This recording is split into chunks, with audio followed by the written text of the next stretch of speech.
ఏంటి మమ్మీ ఎవడీడు?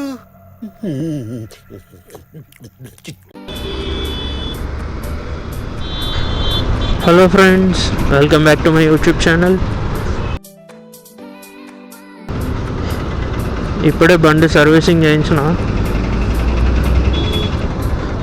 ఏమేమి మార్పించాలంటే just general సర్వీస్లో ఉన్నట్టు engine oil filter, air filter cleaning ఒకటి. నెక్స్ట్ క్లచ్ కేబుల్ వేశారు.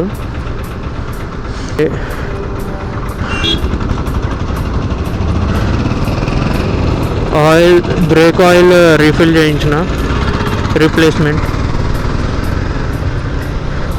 బండి అయితే సూపర్ స్మూత్ అయిపోయింది. క్లచ్ కూడా చాలా లైట్ ఉంది. అండ్ వీటన్నిటికీ నాకు అయిన ఖర్చు ఏంటంటే 2100. అంటే నాది ఫ్రీ సర్వీస్ కాదు, బండి కొని 4 years దాటింది. నేను 2020 జనవరిలో తీసుకున్నా, January 1st. 4 years అయ్యింది. సో ఫ్రీ సర్వీస్లు అన్నీ అయిపోయి పెయిడ్ సర్వీస్లు సెకండ్ది. నిజం చెప్పాలంటే చాలా బెటరే, చాలా తక్కువగా అయ్యింది. నేను ఇంకా 4000 ఎంత వస్తాడేమో అనుకున్నా బిల్లు.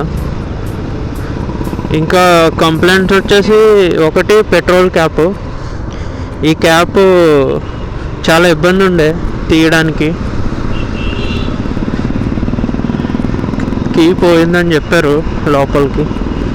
సో దాన్ని రీప్లేస్ చేయడానికి 2000 అయ్యిద్దంట. జస్ట్ ప్రస్తుతానికి అయితే దానికి లోపల ఆయిల్ గట్ట వేసి కొంచెం ఫ్రీ అయ్యేటట్టు చేశారు.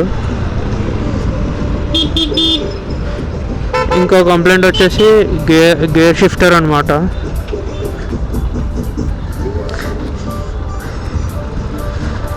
గేర్ షిఫ్టర్ వచ్చేసి ఒక గేర్లో ఫస్ట్ గేర్ వేసామంటే అది అక్కడే ఉండిపోయింది. చాలాసార్లు జరిగింది అలాగా. అదొక కంప్లైంట్ చెప్తే ఓకే బ్రో నేను చూసుకుంటా అన్నాడు.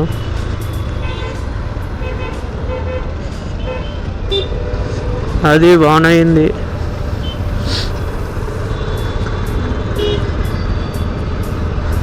అంతా నిజంగా అది హైదరాబాద్లో ద బెస్ట్ సర్వీస్ సెంటర్ అని చెప్పచ్చు.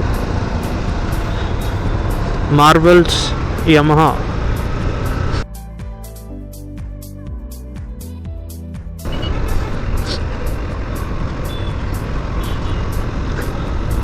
సో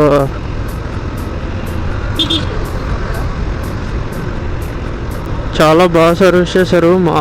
మొత్తం మనకి అప్డేట్స్ గట్రా అన్నీ వాట్సాప్లో పంపిస్తుంటారు. వీడియో రకం కానీ, ప్రూఫ్స్ కానీ, అది లైక్ ఫొటోస్ కానీ,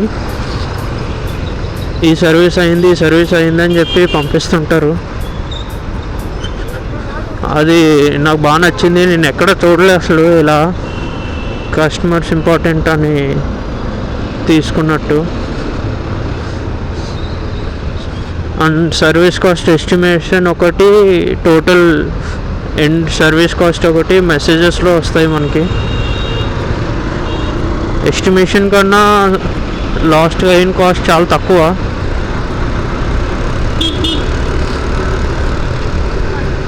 నిజానికి చాలా బెస్ట్ సర్వీస్ సెంటర్ అన్నమాట. నాకైతే ఏది తక్కువ చేసినట్టు ఏం అనిపించలే. Everything is good.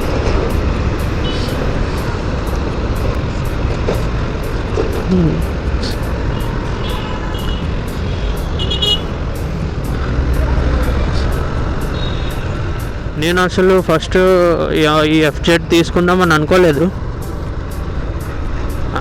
I wanted an R15. R15 version 3 అప్పుడు కొత్తలో. సో అది తీసుకుందాం అనుకున్నా. షోరూమ్కి వెళ్ళి R15 గురించి కనుక్కున్నా. డాడీకి R15 నచ్చలేదు. And he wanted more of a family type bike, like మా ఫ్యామిలీని తీసుకెళ్ళేలా, అమ్మని కానీ చెల్లిని కానీ వాళ్ళు కష్టపడకుండా తీసుకెళ్ళేలా తీసుకోమన్నారు. అందుకని అక్కడ R15 డ్రాప్. R15 సీట్ మీద కూర్చోవడం చాలా కష్టం. బ్యాక్ సీట్ చాలా చిన్నగా ఉంటుంది, దానికి తోడు పెద్ద ఇబ్బందిగా ఉంటుంది ఎక్కువ దూరం వెళ్ళాలంటే. So next we shifted to FG అనమాట. MT తీసుకోకపోవడానికి రీజన్, MT కూడా సేమ్ కదా, సీట్ కూడా అంతే చిన్నది ఉంటుంది. అండ్ వెనకాల అయితే ఇంకా పట్టుకోవడానికి అట్ట ఏముండవు.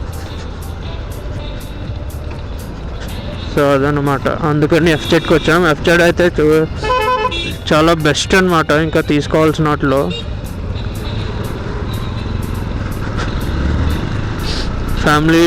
ఫ్యామిలీకి బాగుంటుంది. It's a sports bike also, స్టైలిష్గా ఉంటుంది.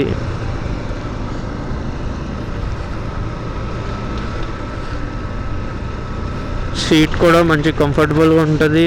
నేను ఇప్పటికీ 4 to 6 times ట్రావెల్ చేసిన, హైదరాబాద్ టు కాకినాడ, కాకినాడ టు హైదరాబాద్.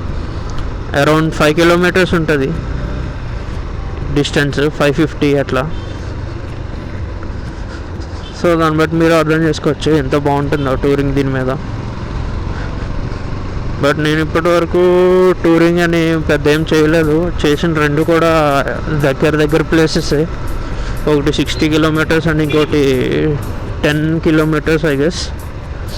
కోరంగి ఒకటి, అండ్ దారపల్లి వాటర్ ఫాల్స్ అని.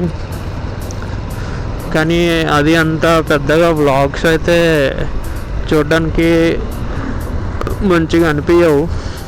FZ అయితే చాలా బెస్ట్ అని చెప్పాలి. అండ్ నా బండి మైలేజ్ వచ్చేసి 45 నుంచి 50 మధ్యలో ఉంది. అరౌండ్ 47-48 ఇస్తుంది సిటీలో. హైవేలో అయితే 50+ ఉండొచ్చు. నాది BS4 బండి. BS6 వచ్చిన కొత్తలో అండ్ BS4 ఆపేస్తున్న ఎండింగ్లో తీసుకున్నా. ఇది BS6కి తీసుకోలేదు. BS6 అప్పటికి వెయిటింగ్ పీరియడ్ ఉందని చెప్పిన.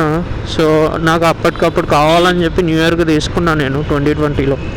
అప్పటికి చాలా ఇయర్స్ వెయిట్ చేసి ఇంకా లాస్ట్లో తీసుకున్నారు డాడీ.